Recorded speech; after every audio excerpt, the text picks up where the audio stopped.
nhà thôi. Về nhà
phố xá phồn hoa, tôi trông như một người xa lạ.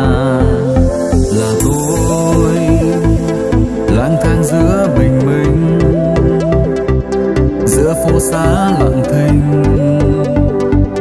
Tôi trông như không còn ai bên mình.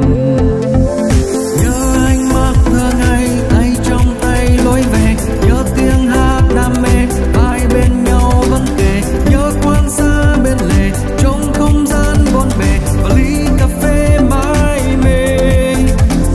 Nhớ ánh mắt cha tôi trong mong con mỗi giờ. Nhớ tiếng nói mẹ tôi con sao chưa thấy về. Có những lúc ê chề, có những lúc vụng về. Tâm tư tôi sao não nề.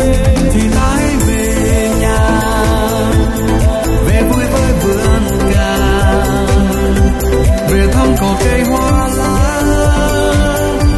Nở ra không gian ngát hương nghiêng nghiêng bên hiên mái nhà ngày nào. Thì lái về nhà, về vui với ông bà, ngày vui cùng bên ba má.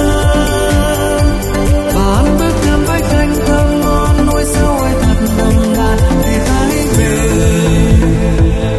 nhớ những tháng ngày xa xưa. Tôi đã đến một chiều mưa, nhưng trông tôi như người dư thừa. Rồi tôi mơ những lúc mình trẻ thơ, mơ những lúc thật ngu ngơ. Mong ai cho tôi niềm vui bất ngờ.